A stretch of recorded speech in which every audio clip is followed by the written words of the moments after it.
السلام عليكم ورحمة الله تعالى وبركاته. كيفكن؟ شو أخباركن؟ طمنوني عنكن.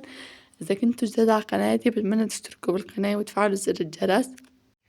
جهزوا شي تشربوا، تعالوا نحضر الفيديو. اليوم الفيديو كتير حلو، فيه شغلات حلوة، فيه حماس، فيه هيك عيد المعلم. اليوم طبعا مثل ما بتعرف هون بتركيا بتاريخ 24 نوفمبر كان عيد المعلم. فوالله هيك أخدت لكم كمان كم لقطة تشاهدوهم. وهيك مثل ما شايفين أول شي رتبت البيت، كان عندي هيك فقت الصبح بكير عملت ترتيبة للبيت كتير منيحة، لأنه عارفين إنه اليوم إنه راح أطول برا. فقلت يلا بعمل ترتيبة منيحة للبيت، يعني حوسة عميقة بطلع بكون مرتاحة. مثل ما شايفين أول إشي هاي أول مرة يمكن بشارك معكم روتين إنه أنا عم بغير موديل ديوانات، مع إنه أنا يعني كل فترة بغيرهم تقريبا كل 3 أيام 4 أيام. ما بعرف سبحان الله يا صبي، أنا إذا ما غيرت شي مثلا لما بدي أحوس حوسة نظيفة، بتعرفوا يعني كل يوم مثل نعمل حوسة نظيفة هيك مثلا إنه نشيل الصوانات اللي كنا تحتهم، نشمس البيت، البرادي، نمسح الشبابيك، الابواب، الشاشة. فبحس اذا ما عملت هذا التغيير انا انه احرك الديوانات من محلهم. طبعا ما عندي غير هالديوانات شفتوا، اذا ما حركته من محلهم كل فترة، يعني كل ما بدي اعمل هالحوسة النظيفة بحس انه الحوسة ما صارت نظيفة، انه لسه في شي. فوالله بغير محلهم، بكنس تحتهم هيك وبمدهم بظبطهم. بحس هيك شي يتغير، بحس البيت هيك تضل يعني طول النهار نظيف، انه ما بتكركب ابدا ابدا. يعني بحس هيك صار في شي جديد اختلف يعني. ايه والله مثل ما شايفين هون. هلا انا كمان رح اقولكم اليوم حطيتهم هون، سكرت باب البلكون لاني صار عندنا برد مثل ما بتعرفوا. فوالله سكرت البلكون عشان الولاد ما يضلوا يطلعوا عليه، حتى لغيت عليه النشر الغسيل، طبقت تطبيقة مرتبة، بعدين سكرته لانه لغيته هلا فترة، يعني فترة لما ارجع اغير موديل الديوانات. طبعا وهلا مثل ما بدي افرجيكم انا بيتي مو دوار غاز. فالبتك هذا البتك اللي هو مثل الصوب باي اللي هو دوار الغاز، ما بصير احط وراه ديوانات، لانه اذا حطيت وراه ديوانات هيك رح انه ما رح يدفينا على السوا يعني. فبحاول قدر المستطاع اني انه اسمح ممكن بضل بغير الديوانات.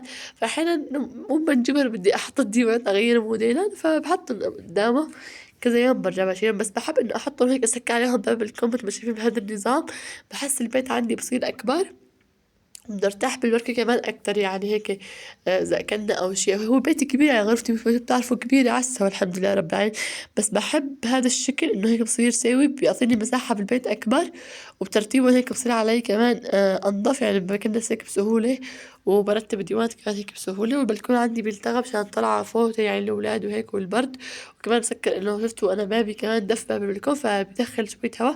فحطيت قدامه الديوانات فهيك ما بقى يدخلها. مثل ما شايفين هيك صار. اللي بدي أعطيه رأيكم فيه. مثل ما شايفين هيك بلشوا أنا أمسح الطاولة. شوفوا لي كمان زراعة الماما ما شاء الله شلون صايرة. واليوم بما إنه عيد المعلم حابة أحكي لكم قصة صغيرة، وحابة أتشكركم كتير على ذاك الفيديو.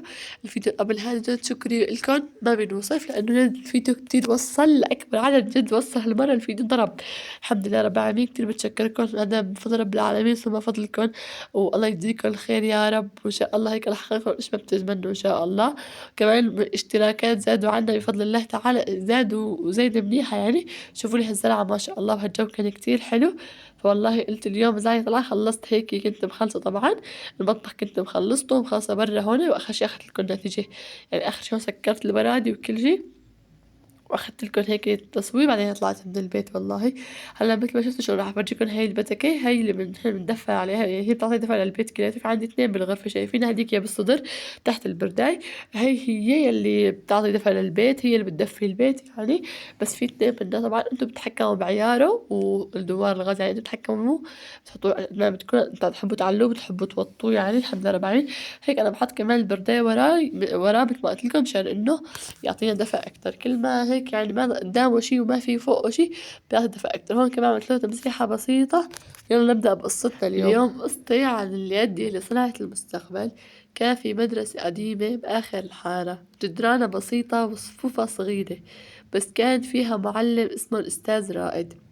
كل الطلاب يعرفوه، ما كان أغنى واحد، ولا كانت مدرسته أحسن مدرسة، بس كان عنده قلب طيب وكبير، وإيمان بكل طفل يقعد قدامه. كان يجي على المدرسة قبل كل الطلاب، يمسح اللوح، يرتب الكراسي، يحط طباشير على الطاولة، ويقول لحاله اليوم يمكن أعلم كلمة تغير مستقبل واحد منهم. بين الطلاب كان في ولد اسمه ليس، مشاغب، ما يحب المدرسة، ما يصدق إنه ممكن ينجح. وكان في بنت اسمها سارة ذكية بس خجولة تخاف تجاوب، وكان في ولد اسمه آدم فقير ما معه يشتري حق دفتر. الأستاذ رائد ما كان يميز بين حدا منهم، كان يعاملهم كلهم نفس المعاملة ويعطي كل واحد فيهم وقت واهتمام. في يوم من الأيام وقف الأستاذ قدام الصف وقال بصوت قوي: أنتم اليوم طلاب، بس بكرة في منكم رح يصير طبيب يعالج الناس، مهندس يبني بيوت، ومعلم يكمل رسالتي. أنا دوري أعطيكم الطريق وأنتوا عليكم تكملوا. هالكلمات دخلت على قلوبهم، صار ليس الولد المشاغب يقعد ويستمع، صارت سارة ترفع إيدها، وصار آدم يجي على المدرسة مبسوط لأنه الأستاذ كان يعطيه دفتر من جيبته الخاصة. ومرة الأستاذ رائد تخرجوا وكانت الصدمة إنه الطلاب الثلاثة صاروا أشخاص مهمين. ليس صار مهندس كبير ماسك مشروع بناء مدرسة جديدة، وسارة صار طبيبة أطفال تعالج بس تشوف طفل تتبسم، وآدم صار معلم ورجع يدرس بنفس المدرسة اللي تعلم فيها. لما شافهم الأستاذ رائد دمعت عيونه، وقال لهم بصوت يرتجف: أنا ما علمتكم بس تنجحوا، أنا علمتكم تصنعوا مستقبل أحسن. رد عليه واحد من الطلاب: أستاذ، لو ما كنت أنت كنا كلنا يمكن نضيع. أنت ما خرجت طلاب، أنت خرجت رجال ونساء. والعبرة بهاي القصة، المعلم هو اليد اللي بتصنع مستقبل أجيال. يمكن نحن ما نعرف قيمة تعبه اليوم، بس نعرف قيمة لما نصير شيء بالحياة. كل طبيب، كل مهندس، كل ناجح كان وراه معلم قال له: أنا مؤمن فيك.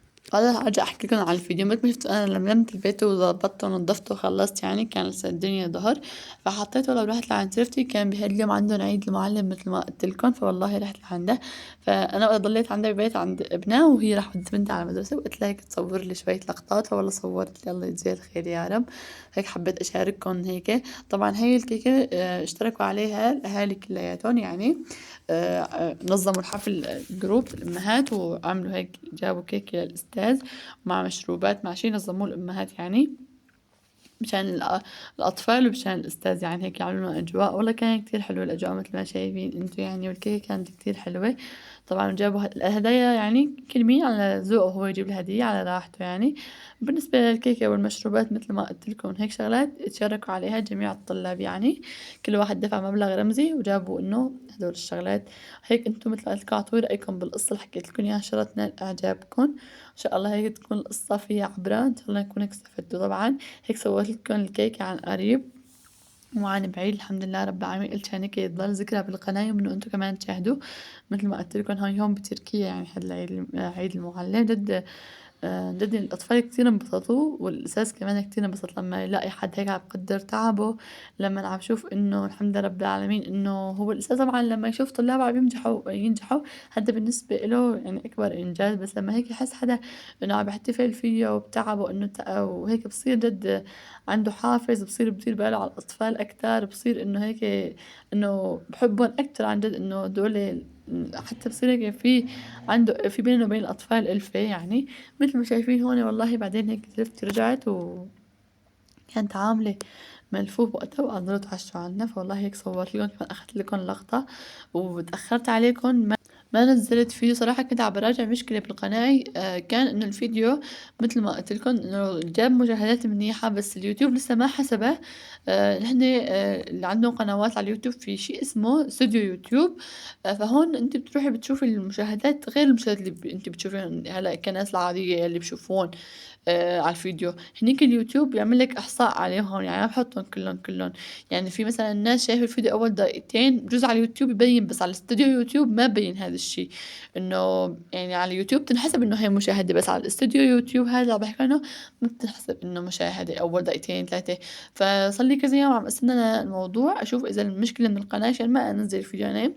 فوالله يمكن ما عرفت ايش المشكلة، يا ترى انه مثل ما قلت لكم انه المشاهدين شافوا الفيديو بس ما كملوا للآخر، مع اني انه مثل ما بتعرفوا أنا جديدة على القناة، يعني ما عندي ما حدا، يعني ما في حدا حوالي عنده خبرة بهذا الشي صراحةً يعني، فأنا المصورة وأنا المنتجة وأنا كل شي يعني. وحتى ما يعني صراحة حتى أنا ما بعرف كتير بهاي الشغل يعني بالمجال السوشيال ميديا، إنه إذا هيك وهيك وهيك يعني أنا أرباح لسه ما حققتهم والشروط لسه ما حققتهم، يعني ما حققت أي شي من القناة، لسه 1000 متابع ما وصلت، فلهيك أنا ما بعرف، بس عم بتعلم الحمد لله رب العالمين، يوم عن يوم عم بتعلم شي.